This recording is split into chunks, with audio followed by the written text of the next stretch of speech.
Robert Halfon, Friday in the constituency. Where have you been today? Well, I love, my favourite part of my job is being in Harlow, not just being in Westminster where I live, but actually visiting schools and college. And today I visited school, Longwood School, and spoke to all the kids there and talked to them about what it was like to be an MP. I also met Jo Cossin, the head of the Net Academy. She's an incredible head. All the Net Academy schools in Harlow are brilliant and recognised across the country as being some of the best schools. And now I've been in Stewards. I've done a lot of work in the past on mental health, and with Place to Be. Place to Be are a service that look after children who have difficulties and help them with their mental health and help them with welfare. And I've met some of the kids and spoken to Place to Be counsellors, and the Stewards is doing a brilliant job, actually groundbreaking in many ways, in supporting students who may have difficulties with mental health and well-being.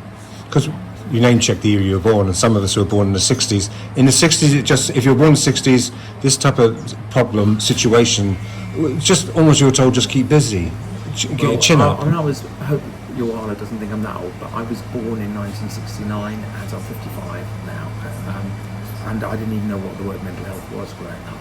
No one would ever speak to you. I had a lot of problems growing up with my legs, and anxieties and everything. No one would even talk. It just didn't come up, and clearly there were problems then, just as there are problems with kids today, although it's been exacerbated. And we were heard from Place to Be, social media is causing a lot of difficulties for students as well. But so the way we've, thank God, advanced, and a school like this can have a brilliant organisation like Place to Be, transforming the lives of kids, helping them through their mental health difficulties, but also meaning that they get better results in their academic knowledge and work is fantastic. Are you worried when you were doing the briefing with the Places to Be, when they talked about TikTok and social media and does that worry you? It does. I remember meeting a child from another school who was almost in tears because she said she couldn't get off TikTok and she was up all night looking at it. And I think, look, I love social media in many ways. I'm on Instagram. I love looking at some history stuff on there and Tolkien, Lord of the Rings stuff on. But it's a real problem, and there's some awful stuff on there as well, and it's clearly having an influence on children. The government published a legislation called Online Harms, which is forcing the social media companies to act. There's still a long, long way to go, because I think while social media can be a good thing, not used properly, it can be very dangerous as well.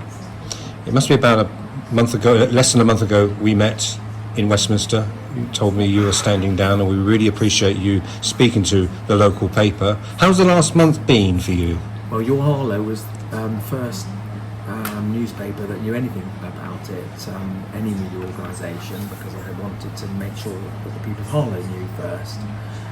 It's been very sort of sad, actually, happy and sad at the same time, because I've done 25 years, in November this year I've been 25 years as a parliamentary candidate and 14 years as an MP. I'm the longest ever MP for Harlow, continuous MP. So I think that milestone was passed at the end of March. So it's been incredible. I love the people of Harlow, the residents. In fact, literally hundreds of residents have been coming up to me or sending me emails saying they're sad that I'm going. A couple of Saturdays ago, you were across at Stapleton Shopping Centre. I'm doing stalls to help with the local Conservative Council, to help with the election, and one person after another, whether it's in Bushfair, whether it's in Stapleton, or whether it's in the town centre or Old Harlow, people coming up to me saying they're sad that I'm going, and I really appreciate that. I love Harlow, I want to work hard for Harlow, but I just felt that I've done this for such a long time, it's time for me to, as Andrew Petrelli says, time to say goodbye. But still my hope, work in education when I leave. Because I've been looking at you through this camera for over a decade, and you seem on a Friday afternoon, there's some Fridays I thought you were absolutely shattered, and you seem very relaxed today, looking well, looking very positive. And it is a wonderful thing to be an MP, but it's quite exhausting, because you sometimes vote like 9, 10, 11 o'clock at night, and you're starting at 7, 8 o'clock in the morning. Not complaining, it was wonderful. And then of course you've got all your community days and visits on Friday, Saturdays and some Sundays. And as a minister, when you're a minister, you also have to do all the minister work, because I was a minister twice for apprenticeships and skills and higher education, really lucky to do that.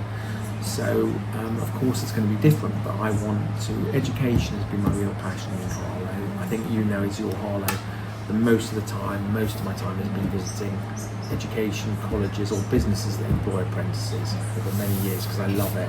I love schools. I've seen Harlow. I love apprenticeships, and so I hope very much when I leave Parliament, whenever the election is, that I am able to do something good in education and skills, albeit not in the House of Commons. And finally, your successor, can they retain the 14,000 majority? Well, I'm absolutely very, very hopeful that whoever the Harlow Conservatives choose as the next MP or prospective MP, they will work hard for Harlow, champion Harlow and fight for Harlow in the way that I have tried to do over many years. And one thing that people in Harlow want, it doesn't matter the party, the most important thing they want, it's not about ideology actually, because most people are floating voters. What they want to see is someone working hard for Harlow, always trying to work hard for Harlow, and they will only vote for a person who works hard for Harlow, and when you cut them, Harlow comes out in their veins. They want to see that person's Harlow through and through, that lives in Harlow, is from Harlow, and works hard.